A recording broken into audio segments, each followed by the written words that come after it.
अपना बेटा बनाना चाहता। महाराज की आंखों में आंसू आ गए।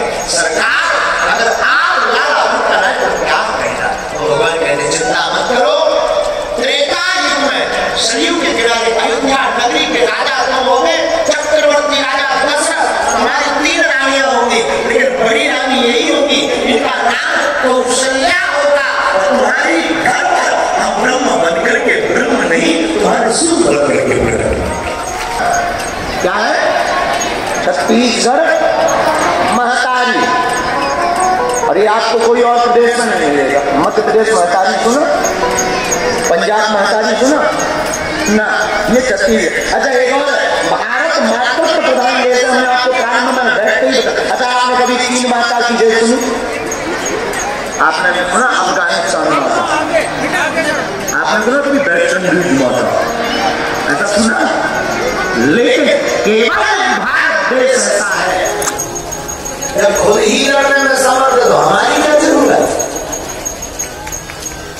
है? और ऐसी राम कथा में जटायु जी का प्रसंग ले लीजिए। जटायु जी के पंख कट गए तो जटायु जी नीचे गिर गए, नीचे गिर गए तो जो कान भरने वाले लोग तो हर जगह छत्तीसगढ़ में भी पाए जाए। यहाँ कौन कौन? छत्तीसगढ़ में कान भरने वाले भी और कान भरने वाले में कहा जटायु जी है अब क्या करोगे? पंख ही कट गए, आप तो उड़ोगे नहीं, बड़े सीताराम सीताराम सीताराम जब रहे थे।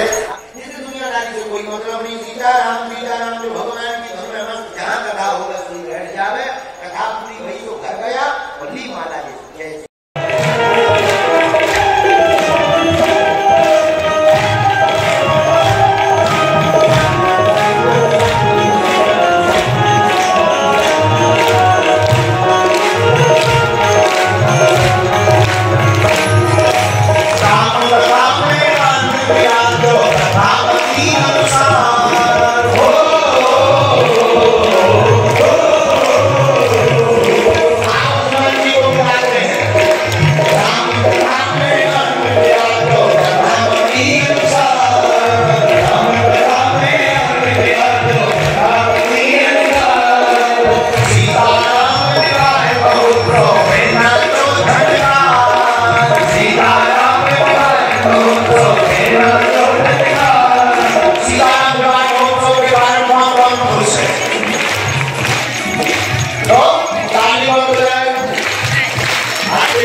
Thank you. विद्यार्थी